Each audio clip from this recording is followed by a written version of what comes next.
আজকে আমরা চলে এসেছি ক্লাস 12-এর একটি পয়েন্ট নিয়ে। ক্লাস 12-এর যেটি প্রথম পয়েন্ট, 12-এর সিলেবাসের বইটাতে যেটি প্রথম পয়েন্ট, সেই point on killing a tree, এটা নিয়ে আজকে আমাদের আলোচনা। এই আলোচ্য পয়েন্টটি লিখেছেন একজন Indian poet, Indian English writer বা ইন্ডিয়ান ইংলিশ পোয়েট জীব প্যাটেল। জীব প্যাটেল একজন ওয়াইল্ড লাইফ কনজারভেশনিস্ট এবং একজন ফিজিশিয়ান, মানে ডক্টর। তিনি এই যে প্রসেস অফ ডিফরেস্টেশন, মানে সমানে ক্রমাগত বৃক্ষচ্ছেদন এবং তার ফলে উদ্ভূত যে সমস্যা, প্রকৃতিতে ভারসাম্য নষ্ট হওয়া, গ্লোবাল ওয়ার্মিং এবং ইত্যাদি ইত্যাদি নানা রকম উদ্ভূত সমস্যার ওপর নজর দিয়ে গাছ কাটার যে ভয়ঙ্কর কুপ্রভাব, সেই জিনিসটা আরও বেশি গভীরভাবে তুলে ধরার জন্য একটি শ্লেষাত্মক লেখা, একটি আইরনিক্যাল পোয়েম তিনি লিখেছেন, অন কিলিং এ ট্রি। এই পোয়েমটির মধ্য দিয়ে আমরা দেখতে পেয়েছি যে গাছ কাটাকে একটা সেরিমোনিয়াল টাস্ক, মানে একটা খুব সুন্দর সাজানো গোছানো উৎসবের মতো তুলে ধরার চেষ্টা করা হয়েছে। এটাই আসলে শ্লেষাত্মকভাবে, আইরনিক্যালি, যাতে মানুষের মধ্যে গাছ কাটার যে প্রসেসটা, এই যে ঘৃণ্য প্রসেস মানুষের সমাজের প্রতি, সেই প্রসেসটার সম্বন্ধে মানুষের সচেতনতা বৃদ্ধি করার চেষ্টা করেছে। এই পোয়েমটি যখন আমরা পড়ব, প্রথমে আমরা পোয়েমটির লাইন টু লাইন রিসাইটেশন করব, তারপর সেটি বাইলিঙ্গুয়াল ওয়েতে, একবার ইংলিশ একবার বেঙ্গলিতে সে মিনিংটা বুঝিয়ে দেওয়া হবে। এবং শেষে যদি কোনো রকম সমস্যা থাকে, তার জন্য ডেসক্রিপশন বক্সে কিছু ওয়ার্ড নোটস এবং ইম্পর্টেন্ট লাইন্সগুলো মেনশন করে দেওয়া হবে। তো চলো আমরা এগিয়ে চলি আমাদের প্রথম poem of class 12 syllabi, on killing a tree by Gieve Patel. পোয়েমটিতে ঢোকার আগে আমরা জীব প্যাটেলের সম্বন্ধে একটু জেনে নিই। জীব Patel, born in 1940, is a practicing physician who lives in Mumbai. He writes poetry, has translated the medieval Gujarati poet Akho, and is an artist and a playwright. In a conversation with poet Arundhati Subramaniam, he acknowledges, "What motivates most of my creative activity is the need for knowledge. My way of knowing something is by writing or painting." জীব প্যাটেল একজন মুম্বাইতে থাকেন এবং তিনি একজন Gujarati person. তিনি অনেক Gujarati poem translate করেছেন।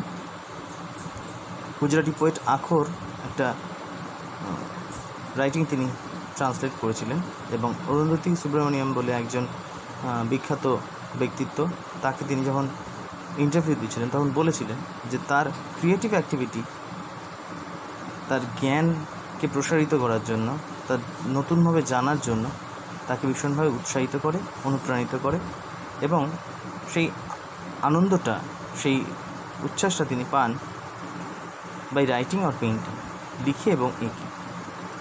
This gives me a sense of having made it on my own. Jeeb Patel writes what may be considered clear conversational poetry, very much in style of Philip Larkin, the British poet who wrote some of his finest poetry in the 50s and 60s. Philip লার্কিনের লেখার অনেক চিত্র আমরা জীব প্যাটেলের লেখার মধ্যে পাই।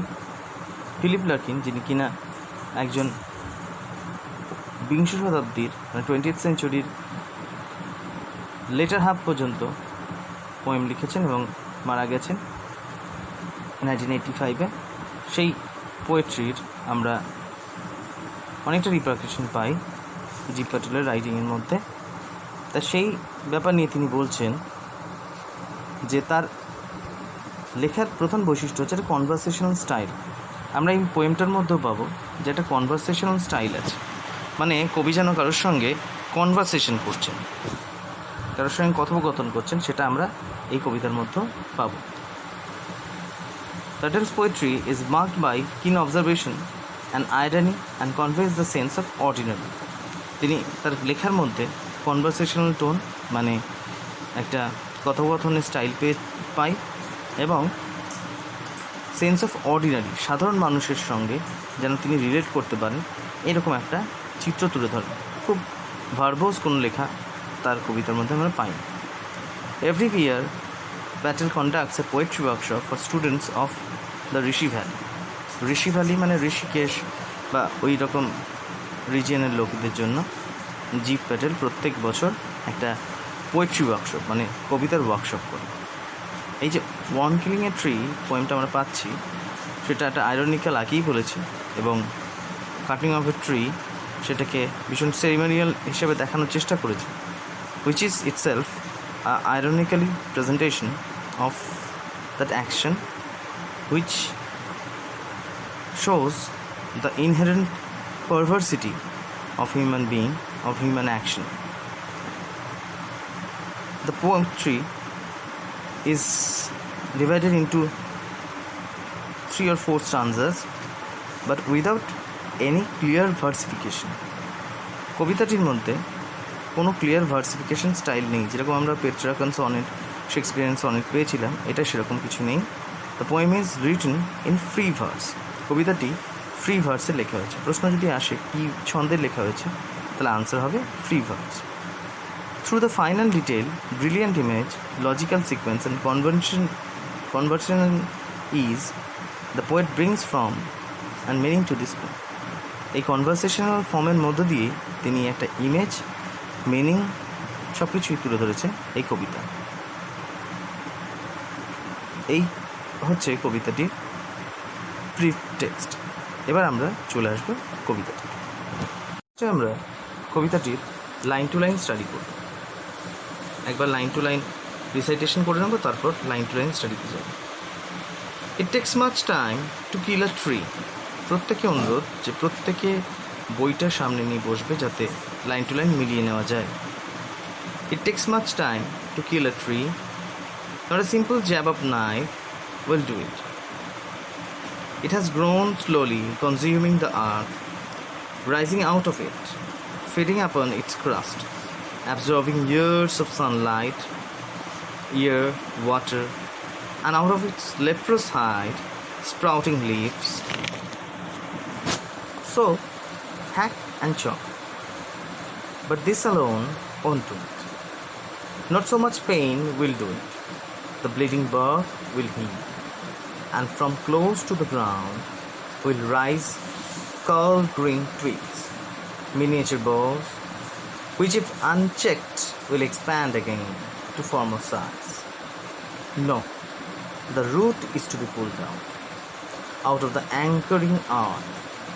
It is to be roped tight and pulled out, snapped out, or pulled out entirely, out from the earth cave, and the strength of the tree exposed, the source white and wet, the most sensitive, hidden for years inside the earth, into the matter of scorching and choking, in the sun and air, browning, hardening, twisting, withering, and then it is done. এটা গেল কবিতাটির recitation. এবার আমরা চলে আসবো line to line explanation. প্রত্যেকে মন দিয়ে প্রত্যেকটা লাইন অবজার্ভ করব। এবার চলে আসছি আমরা লাইন টু লাইন এক্সপ্লেনেশন। বলছে, it takes much time to kill a tree. Not a simple jab of the knife will do it. The poet is saying that the tree cannot be killed in a moment or by a moment's action. It needs a great lot of time to kill a tree, great deal of time to kill a tree. So, a simple jab of the knife is metaphorically used here. It means that a blow of the knife cannot wipe out a tree. কবি বলতে চেয়েছেন যে অনেক সময় লাগে একটা গাছকে মেরে ফেলতে, অত সহজে একটা গাছকে মেরে ফেলা যায়। যেরকম বলেছি আমরা যে the poem is written in the ironical way, মানে শ্লেষাত্মকভাবে কবি ব্যক্ত করার চেষ্টা করেছেন যে অত সহজে একটা গাছকে মেরে ফেলা যায় না, একটা ছুরির কোপে বা ছুরির ঘায়ে একটা গাছ মরে যায় না।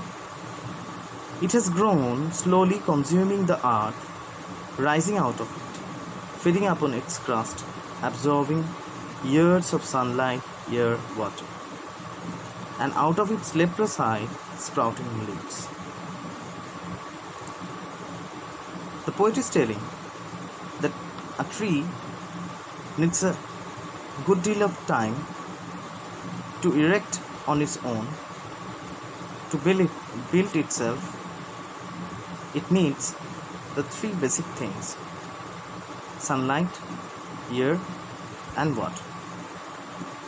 Water from the root, sunlight and air from the atmosphere. And by this sustenance, the tree is developed into a strong one, a robust one.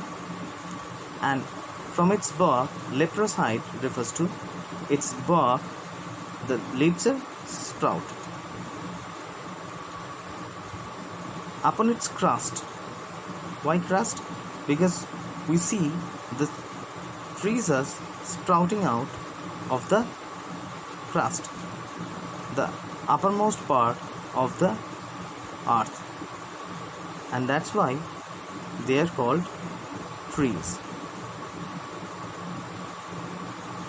আমরা এই কবিতাটির মধ্য দিয়ে যেটা পাচ্ছি যে কবি বোঝানোর চেষ্টা করেছেন যে কি করে একটি গাছ তার প্রাণশক্তি লাভ করে, কি করে সে অঙ্কুর থেকে প্রথমে চারা গাছ এবং তারপর মহিরুহে পরিণত হয়।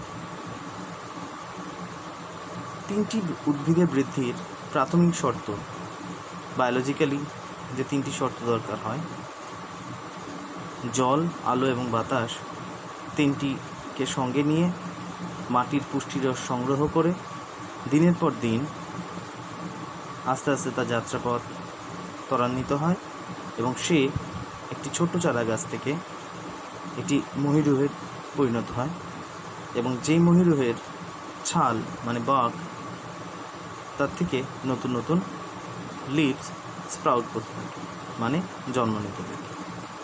লেপ্রাস হাইড বলতে এখানে একটু এক্সপ্লেন করার জায়গা আছে। Leprous hide refers to the bark of the tree that is very much similar to the skin or hide of a leprosy patient. A patient suffering from leprosy, কুষ্ঠ রোগীর শরীরের চামড়া যেরকম খসখসে হয়ে যায়, দিয়ে একটা ডিসফিগার্ড কন্ডিশন হয়ে যায়, সেই রকম চামড়া সম্পন্ন একটি গাছের অবস্থা হয়ে যায়। গাছের পাতগুলো, গাছের ছালগুলো, বেশিরভাগ গাছের দিকে থাকে এরকম ছালগুলো বেশ এবড়ো খেবড়ো টাইপের থাকে। তো ঠিক সেই রকম স্কিনটাকে, প্লান্টের স্কিনটাকে বলা হয়েছে লেপ্রাস hide.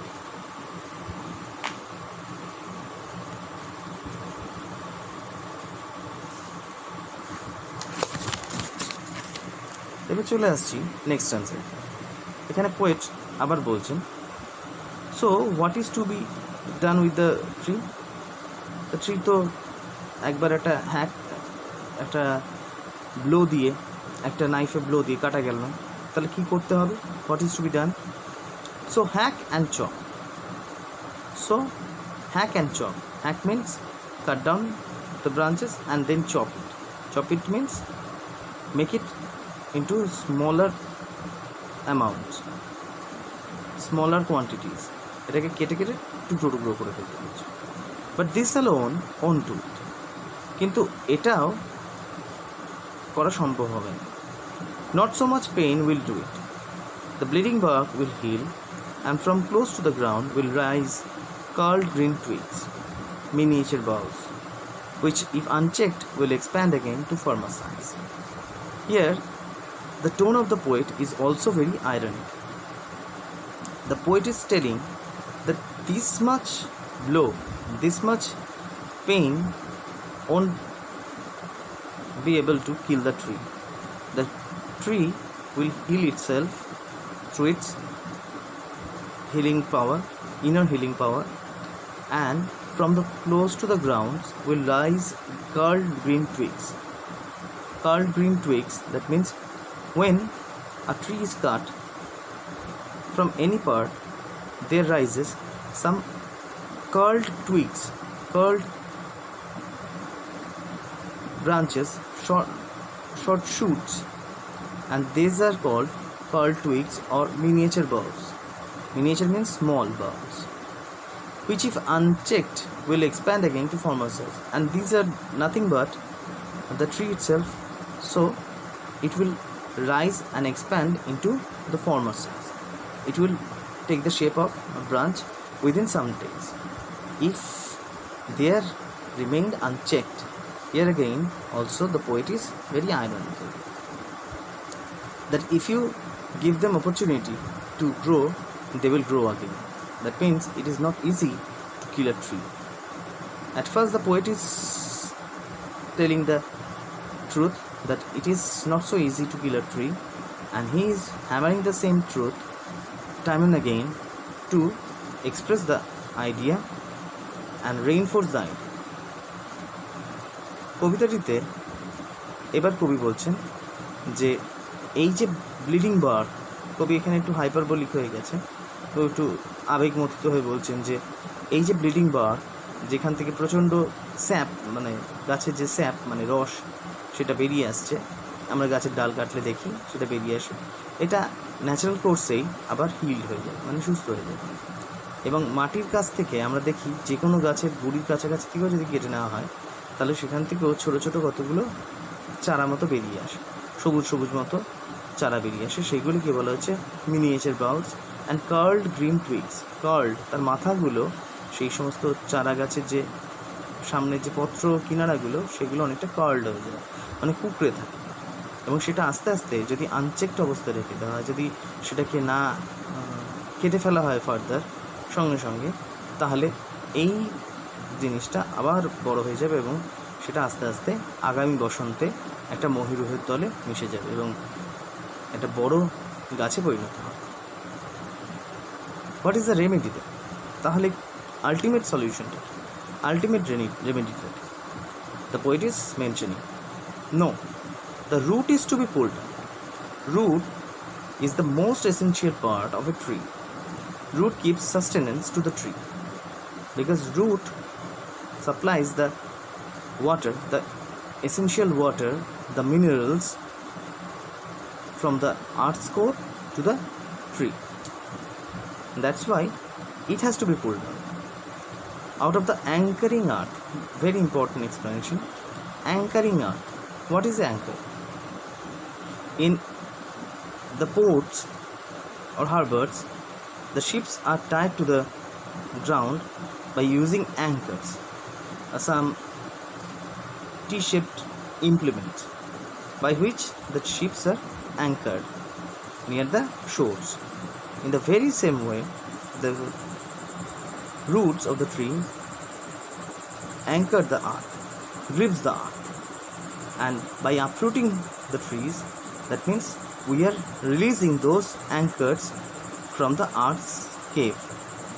It is to be roped, tied and pulled up, snapped. How it is to be done? The poet is mentioning that it has to be roped, tied. A stout rope should be tied along with the trunk of the tree, and it has to be pulled out very deeply, and once it is snapped out, that means it is loosened from the earth's core, earth's crust. কবি বলছেন যে কি করে গাছটাকে মেরে ফেলা যাবে। গাছটাকে মেরে ফেলতে গেলে তার মূল উৎপাদৃত করতে হবে, মূলটাকে শিকড়টাকে উপড়ে ফেলতে হবে, কারণ শিকড়টাই তার পুষ্টিরস, যাবতীয় পুষ্টিরস গাছটিকে দিয়ে থাকে এবং যার জন্য ওই গাছটি বেঁচে থাকে। যদি গাছটিকেই উপড়ে ফেলা যায় তার সমূলে, তাহলেই একমাত্র গাছটিকে মেরে ফেলা যায়। এবং তার জন্য কী করতে হবে, তার কাণ্ড বরাবর মোটা রশি, স্টাউট রোপস মানে মোটা রশি দিয়ে বাঁধতে হবে, তারপর খুব জোরে টানতে হবে, তারপর তাকে উপড়ে ফেলতে হবে, আর পুলড আউট এন্টায়ার, সম্পূর্ণ। Out from earth cave. Why earth cave? Cave means a very deep or hollow place. When the tree is uprooted, the earth where the tree was situated looks very hollow. There is a sense of hollow in the earth's crust, and that is being called as earth's cave. And the strength of the tree is exposed, and root is the strength of the tree, so it is exposed. The source, white and wet, the most sensitive, hidden for years inside the earth. These are all spoken about the root. Roots are the source of sustenance. They are white because they are lying deep in the depth of earth. They are wet because they are supplying the essential water and minerals to the tree, and it is most sensitive because these are the heart lines or nerve lines of a tree. That's why this is most sensitive, and it is hidden. It remains hidden because it is confined in the earth's crust, earth's core, for years inside the earth, within the earth. That's why the poet is mentioning this. It has been long in the earth's cave, and now it is snapped out, and now the strength of the tree is exposed. কই বলতে চাইছেন যে এর মাধ্যমে গাছটা সম্পূর্ণভাবে উৎপাটিত হলো এবং গাছের যে শক্তি, তার গভীরে যে মূলের গভীরে যে শক্তিটা ছিল, সেই শক্তিটা নিঃশেষিত হলো এবং গাছটা এখন এক্সপোজড হয়ে গেল, সম্পূর্ণ উন্মুক্ত হয়ে গেল, অনাবৃত হয়ে গেল। সেই সোর্সটা, রুট মানে মূল, সেটি সাদা এবং ভেজে, মোস্ট সেন্সিটিভ, ভীষণ সূক্ষ্ম, হিডেন মানে নিমজ্জিত ছিল, for years inside the earth, পৃথিবীর মধ্যে অনেকদিন নিমজ্জিত ছিল সেটা বেরিয়ে আসলো এবং গাছটি সম্পূর্ণ রকমভাবে অনাবৃত হয়ে গেল, তার শক্তি সম্পূর্ণ নিঃশেষিত হলো। Then the matter of scorching and choking in sun and air. এরপর এই গাছটি পড়ে রইল শুধুমাত্র স্কর্চড হওয়ার জন্য এবং চোখড হওয়ার জন্য। আমরা জানি সবাই যে গাছ থেকে কাঠ হতে একটা প্রসেসের মধ্যে দিয়ে যেতে হয়, যেটাকে আমরা সিজনিং বলি। সেই সিজনিং হতে গেলে গাছটিকে রোদ, বৃষ্টি সব কিছুর মধ্যে দিয়ে এক্সপোজার পেতে হয়, এবং সেই রকম কন্ডিশন এখানে হচ্ছে scorching and choking in sun and air. এয়ারের কাছে, ওয়াটারের কাছে, সানের কাছে, সব জায়গায় সে এক্সপোজড হয়ে গেল, এবং তার ফলে কি হচ্ছে, ড্রাউনিং অ্যান্ড হার্ডেনিং, আস্তে আস্তে সেই সাদা যে ট্রাঙ্কটা ছিল সেটা আস্তে আস্তে ব্রাউন হয়ে যাচ্ছে এবং হার্ডেন্ড হয়ে যাচ্ছে। এতদিন সেটা গাছ ছিল, এখন সেটা কাঠের পরিণত হচ্ছে। Twisting, weathering and then it is done, তারপর সেটা টুইস্টেড হয়ে যায়। ওই জন্য আমরা সাধারণত যখন গাছ কেটে ফেলি তা কিছুদিন সিজন না করে আসবাবপত্র তৈরি করি না, দরজা জানলা বানাই না, কারণ কম সিজন কাঠ দিয়ে যদি দরজা জানলা বানানো হয় তাহলে একটা নির্দিষ্ট সিজনে, বর্ষাকালে বিশেষ করে, সেই কাঠগুলো বেঁকে যাওয়ার একটা ভয় থাকে। তাই জন্য সিজনিং হওয়ার পর, টুইস্টিং হওয়ার পর, যেই সময় গাছটির সম্পূর্ণ সিজনিং প্রসেসটা শেষ হয়, তারপরেই আমরা উইদার্ড হয়ে যাওয়ার পর গাছের কাজ করি, সেটাকে কাঠ বানাই, এবং তার মধ্যে দিকে জীবনের যে যতটুকু অংশ ছিল সেই অংশটুকু নিঃশেষিত হয়। And then it is done. Then it is done মানে total annihilation of the tree, গাছটির সম্পূর্ণ নিঃশেষিতকরণ, গাছটিকে সম্পূর্ণ ধ্বংসীকরণ সম্পন্ন হয়। Through this way, the poet says that in a very ceremonious way, we kill a tree and pretend to be very important work we are doing to make our daily life beautiful, but in this way we are doing a great danger to the forest around and the society and the environment, and we are very much unconscious, or we are so much ignorant of the consequences of this kind of massive destruction of trees. The poet tries to create awareness among the human beings, among the readers, that we should not do the same kind of thing that is being done in the poem to make ourselves a better citizen and to live in a better world than what is expressed in the poem. কবি একজন conservationist হিসেবে বারবার চোখে আঙুল দিয়ে তুলে ধরার চেষ্টা করেছেন যে কীভাবে আমরা নির্বিচারে গাছ কাটার মাধ্যমে আমাদের একটি ধ্বংসের দিকে এগিয়ে নিয়ে যাচ্ছি, এবং বারবার আমাদের এই উপদেশই দিয়েছেন শ্লেষাত্মকভাবে যে আমরা এই রকম ধ্বংসের দিকে পদক্ষেপ যেন না করি এবং আমাদের জীবনটাকে একটু সুস্থ স্বাভাবিক যেন চলতে পারে তার ব্যবস্থা। So in short, this is the explanation of the এই পয়েমটির এক্সপ্লেনেশন এটা। যেহেতু পয়েমটিতে আলাদা কোনো রাইম স্কিম নেই, তাই জন্য সেটা নিয়ে আলোচনা করলাম না। এটি ফ্রি ভার্সের লেখা, অর্থাৎ নির্দিষ্ট কোনো রাইম স্কিম এরা ফলো করে। আশা করি ভিডিওটিতে সবাই বুঝতে পেরেছ। যদি কোনো সমস্যা থাকে তাহলে আমার সঙ্গে কমেন্ট করে জানাও।